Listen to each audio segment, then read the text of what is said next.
నీ మెళ్ళో తాళిబొట్టు, అది నా గొలుసు నీ మెళ్ళకెలా వచ్చింది? ఏం జరిగింది? అసలు ఏం చేసావే? చేసిందంతా నువ్వు చేసి ఏం తెలియనట్టు నన్ను అడుగుతావేంటి పెన్విటి? దొంగ, ఏమీ తెలియనట్టే. వల్లి, నిజం చెప్పు. ఇంటి బయట ఉండాల్సిన దానివి నా గొలుస్తే తాళిబొట్టు వేసుకుని ఇక్కడెలా ఉన్నావు? ఇందాక పూజలో అంత ప్రేమగా మాట్లాడారు. నా వల్లి గడప దాటాల్సింది కాదు, గడపలో ఉండాల్సిన మహాలక్ష్మి అని ఓ మాటలు చెప్పారు. అక్కడ అన్ని చెప్పి ఇక్కడేం తెలియనట్టు నటిస్తున్నారా? నటించడం ఏంటి? అసలు ఏం జరిగిందో నాకు తెలీదు. మీ మనసులో ఏముందో నాతో పాటు అందరికీ తెలిసిందే కదా. నా మీద ఎంత ప్రేమ మనసులో పెట్టుకుని ఇంతకాలం నన్నెంత ఏడిపించారు. మనసులో పెట్టుకున్న ప్రేమ ఏంటి? మావయ్య గారు చెప్పారు, మీ నాన్నగారి మహిమే ఇది. అదేదో బంగంట, తాగితే మనసులో ఉన్న మాటలన్నీ చెప్పేస్తారంట. మీరు మావయ్య గారు తెచ్చుకున్న బంగు తాగేశారు, మీ మనసులో ఉన్న మాట చెప్పేశారు.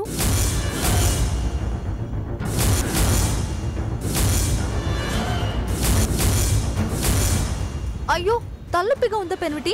ఉండండి, బాంబు రాస్తాను. పెడుతున్న బాంబులు సరిపోవడం లేదా? నాకేం జరిగిందో సరిగా గుర్తుకు రావడం లేదు. వయ్యోరాలు పోకుండా తిన్నగా చెప్పు. నా గొలుసు నీ మెళ్ళలోకి ఎలా వచ్చింది? ఇది మరీ బాగుంది పెన్విటి. మీ గుండెల్లో ఉన్న నన్ను ఇంతకాలం బయట కనపడకుండా దాచుకుని ఆ గుండెలపైనున్న ఈ గొలుసుతో నాకు తాళను వేసింది మీరే కదా. నేనెందుకు అలా చేస్తాను? నానమ్మకిచ్చిన మాటను నేనెందుకు మీరుతాను? నోటితో ఇచ్చిన మాటను మనసులో ఉన్నది మార్చేస్తుంది పెన్విటి. నీతో మాట్లాడ లాభం లేదు. నానమ్మ దగ్గరికి వెళ్లాల్సిందే. ఉండండి, కాఫీ తీసుకొస్తాను, తాగి వెళ్తురు గాని. కాస్త తలనొప్పి తగ్గుతుంది. ఏం అక్కర్లేదు, నేను ముందు నానమ్మని చూడాలి.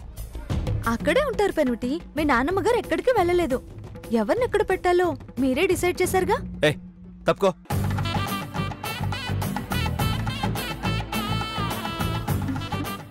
వెళ్ళండి పెన్విటి. మీ మనసుకు పట్టిన పొరలను నేను తొలగిస్తాను. మనిద్దరి మనసులకి అడ్డనేది లేకుండా చేస్తాను. నానమ్మా, ఆగ్రా. అమ్మా తప్పుకోండి, నేను నానమ్మని చూడాలి. ఏ మొహం పెట్టుకుని రే మాట అంటున్నావు? నానమ్మని చూడాలా? దేనికి? నువ్వు చేసిన పనికి ఉన్నారా లేదా అనా? అమ్మా ఏంటా మాటలు? అది నేను కావాలని చేయలేదు.